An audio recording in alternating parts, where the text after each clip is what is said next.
You're listening to an Airwave Media Podcast. When Olowe was born in 1875, Nigerian artists were not interviewed and profiled. Their work was not documented with bills of sale for authentication. Largely what we know of Olowe comes to us from the traditional oral history, from a Noriki praise song, and of course from the recollections of his descendants. Of course, while the human memory is notoriously unreliable in the details, and people often call into question the accuracy of oral histories, one thing we know for certain, from the historical record, the legacy of work left behind, Olowe of Ise was an amazing artist. I feel like who art ed? We'll try to spice it. Who art is Mr. Wood art ed me? Either way, it's ambiguous. It works on so many levels. I know. That's off to a great start. Welcome to Who Arted, where we explore visual arts in an audio medium. I'm your host, Kyle Wood, and today we're going to be looking at Olowe of Ise and his veranda post, which is part of the collection at the Art Institute of Chicago. Olowe was born in Olowe, a town in Nigeria that was the center of Yoruba art. At an early age, he moved to Ise, where he spent most of his life. He served as a court messenger for the king. We don't know exactly when or where he developed his wood carving skills. His family said he was largely self-taught, though some say that when his talent was noticed, he likely would have served as an apprentice under a master carver to learn the traditional Yoruba canon and hone his skills. Eventually, he became a master carver himself and opened his own workshop. The bulk of Olowe's carvings seem to have been both decorative and functional artworks for the Yoruba kings and prominent families. One of his celebrated works, for example, is the veranda post that sits in the collection at the Art Institute of Chicago. In that piece, we see the elongated neck and oval faces that were part of his signature style. Traditional Yoruba artists used scale and proportion to indicate hierarchy. The more important a figure, the larger they were within the composition. The status of the king's senior wife is shown by her size, while the king is seated central to the post. His crown is eye level to the viewer, and the king sits with his feet up above the ground, signifying his transcendent nature. His eyes are cast down, expressing a contemplative mood as he looks down on the world beyond. The crown has 4 ancestral faces, signifying the legitimacy of his royal lineage, the divine line, and the wisdom running through it. In looking at the work, I'm amazed at all the competing forces being balanced. Olowe's work is loaded with symbolism, but it was also literally load-bearing. The veranda posts were structural supports, and he needed to be mindful of the function as he created the forms.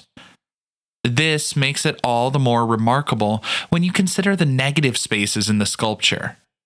While most artists would carve a relief sculpture showing some portion of the figure raised on the surface, Olowe would carve all the way around each figure, bringing several figures out of the single piece of hard wood, each fully articulated and distinct, and yet tied together in one functional work of art.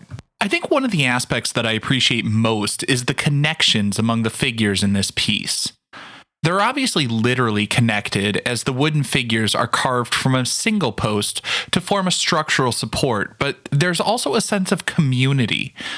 The importance of the head wife is suggested by her size in the piece. Her eyes are bulging in an indication of her connection with the spirits. Female figures would often be depicted with bulging eyes as a sign of spiritual inhabitants. Her connection to the ancestors made her an important figure and a powerful advisor to the king. She's towering over him, hands on the back of his chair, and the chair is resting against her waist. Now, the king is seated at what would be eye level with people gathered on the veranda. At the base of the post, below the king, there were 3 smaller figures. One of them broke off, but there are still 2 remaining. One is a flute player representing a trickster god, and the second is a female figure that I have seen described as a, quote, junior wife. I think the best description that I've heard of this piece as a whole, though, came from Laura Allison of the Art Institute of Chicago, who explained that this piece is about community, the way that people have to connect with one another and serve each other so that the kingdom can be successful and productive. Her description really made me think about how the arts function in a community. We often categorize art in different ways. A piece like Olowe's veranda post could easily be displayed in a museum as an artifact rather than a piece of fine art.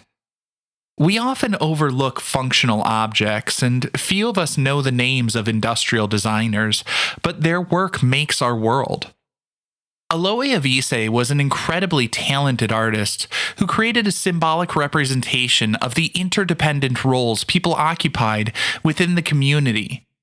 But seeing such an elaborately crafted functional object reminds me that everything we interact with, from the chair you sit on to the software on your favorite podcast app, where, just as an aside, you should be following Who Arted and making sure to leave a 5-star rating or review. But all of these things, the physical furniture, the homes we live in, the buildings we work in, the devices we work with, it all had to be designed and developed by someone, or rather numerous people, contributing different pieces.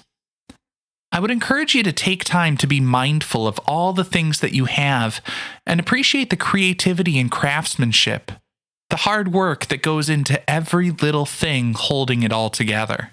This concludes this week's episode of Who Arted, part of the Airwave Media Podcast Network.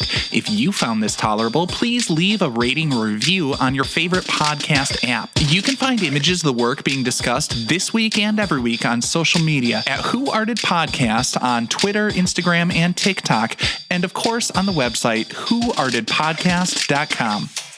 Podcast done.